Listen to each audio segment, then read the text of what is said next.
Right, I have got an awesome build today, all based around Bakris, Stasis Hunter, and some Arc weapons. Just watch this enemy fly. There you go, look at that. There's two anti-battery champions just smashed away into bits.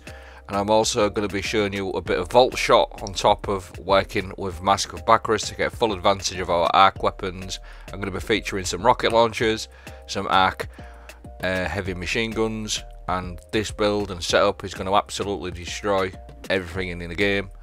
Various different setups, taking full advantage of the Mask of Bakris and taking full advantage of our Arc weapons, Vault Shot, and how the Silencer Squall Super on the Stasis Hunter can really help your teammates out. All this gameplay is going to be Master and GM gameplay, so stay tuned. I'm going to show you how Mask of Bakris works.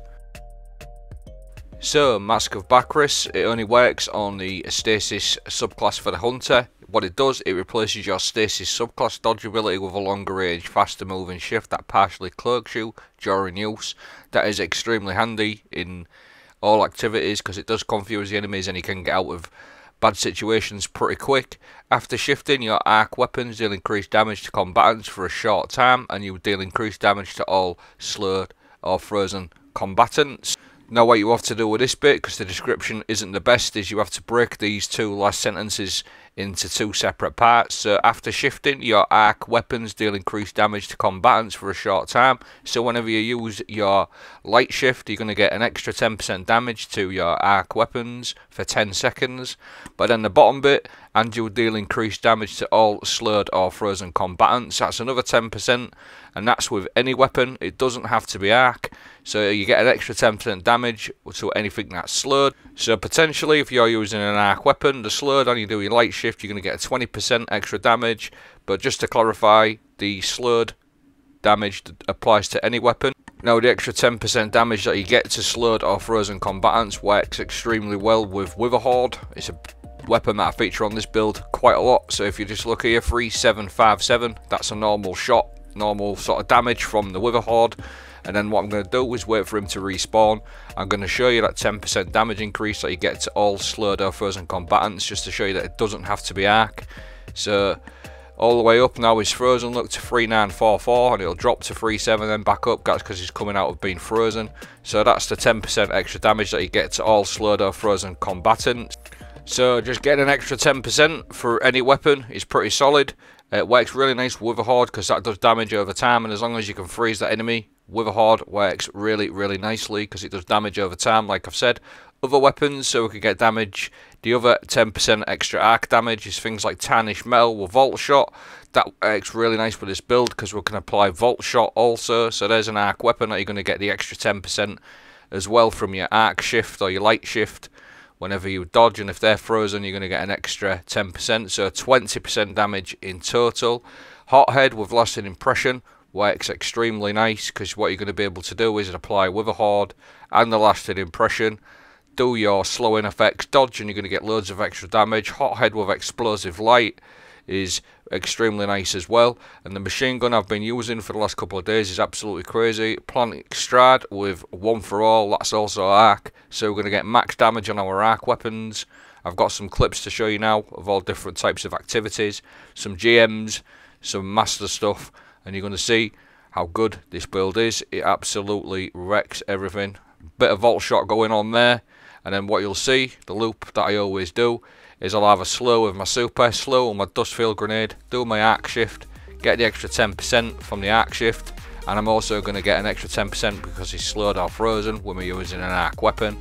Witherhoard, Hothead lasting impression, and you do some serious damage. All them servitors that are rolling in there now, I've got my dust field grenade there, they're all going to be taking extra damage from the 10% from the slowed. And then, like I said, just a case of applying your Witherhoard, applying Vault Shot, slowing, doing your Arc shift dodge, which you'll see me in a minute, the light shift to get the Arc damage increase, Witherhoard lasting impression, do loads and loads of extra damage, slowed and frozen all the time, getting max damage. Look at that, just clearing out rooms, doing loads of damage to the boss. Perfect for lost sectors with the machine gun being overloaded this season. Slowed, Witherhoard is frozen, going to do all sorts of extra damage to him, and it's just absolutely smelting him.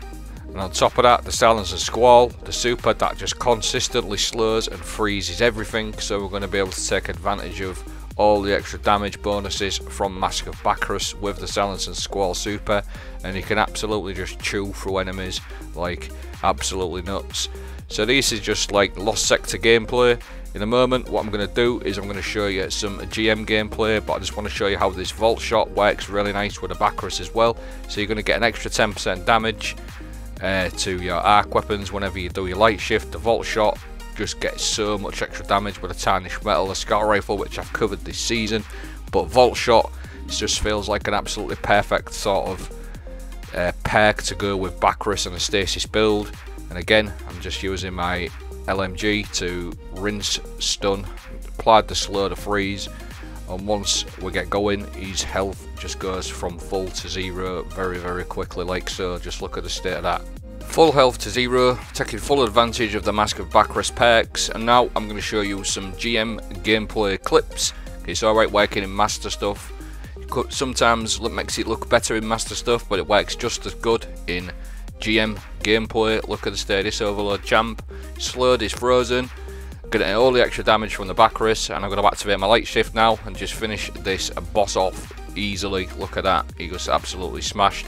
Then my Silence and Squall is going to slow everything else in that area, and going to go finish nicely the barrier servitor off while he's frozen. He can't put his shield up. That's another plus with Stasis. Just look at these overloads as well. It's going to stop him in the tracks. I'm going to get my arc machine gun out and just keep him stunned, overload, and just destroy him, to be honest with you. I've got some fragments to show you now because it does need a specific setup, so stay tuned and I'm going to show you some more GM gameplay as well.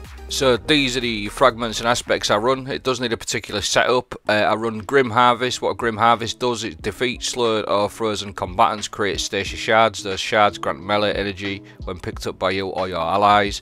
So creating shards is a really key part of this build. We're going to take advantage of these shards.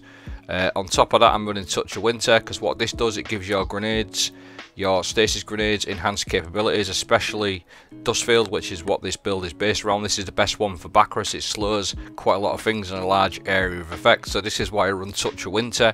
It makes our Dustfield grenades have an increased slow field size and creates a crystal on impact, so it enhances the size and puts the Stasis crystal on there with the Dustfield grenade. And this is by far the best grenade for Bakris, because like I said, it does have a big area of effect. I always run Gambler's Dodge for the melee back whenever I dodge near an enemy. Whisper of Fishes, it increases the size and the damage and the burst of Stasis when I destroy a Stasis crystal. So again, this is why I run Touch of Winter. With a Dustfield grenade, it does put a crystal on there, so we can take advantage of Whisper of Fishes. The next one I run is Whisper of Jorans. Slow from your abilities lasts longer. For those abilities that linger, their duration will also increase. So again, that's why I run that one. Bakris, you want to be taking full advantage of the slow bonuses from Bakris. Whisper of Shards, shattering the Stasis crystal, temporarily boost your grenade recharge rate. So that's why I run Touch of Winter, because you can shatter that crystal that spawns with the Dustfield grenade. We're going to get a nice damage, increase to our discipline. Whisper of Rhyme, collecting a Stasis shard, is going to give us an overshield and healers. That's why I run that fragment there. And then Whisper of Conduction, nearby Stasis shards track to your position. This is a really key one again, because we're going to take full advantage of these shards with some of the mods I'm running in my arm. So that's the fragments and aspects side of it all covered.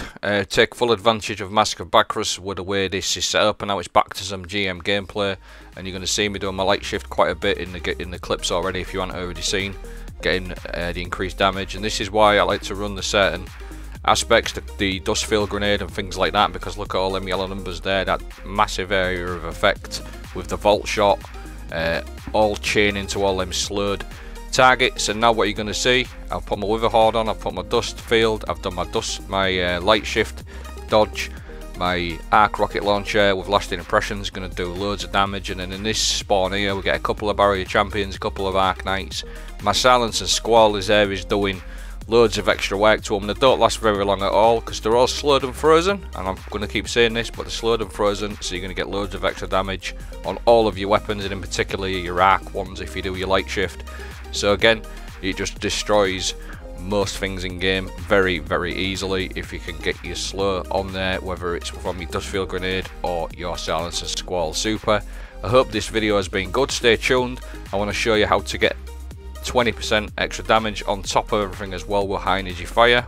So this is now the final piece of the build. I run elemental shards. Stasis shards count as stasis elemental wells. This is why I run Grim Harvest, creating shards everywhere. You're going to get loads of shards, and using this mod is going to convert them to elemental wells.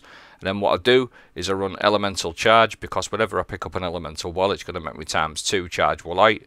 So it's with this setup, you're just always going to be charged with light, like all of the time, because of the amount of shards that you're creating. And on top of that, I run this one, shield break charge, become a charge with light by breaking a shield of the enemy with the matching element type. So you're always going to be charged with light all of the time. And then to buff it out a little bit, I've run charged up. This is going to allow us to get 3 times charge with light. So with this setup, you're literally going to be charged with light all of the time. And then of course, what I'll do then, to take advantage of this charge with light, is I am going to run a mod called High Energy Fire. What that does, it gives you a 20% damage increase to all of your weapons, and it will consume one when you kill something. But don't worry about killing something and losing a stack, because the way this is set up, you're always going to be charged with light. So it's absolutely fantastic build, and High Energy Fire does stack with Bakris. Let me know what you think of my Guardian. Does it look kind of cute? I hope you have a great weekend. Take it easy.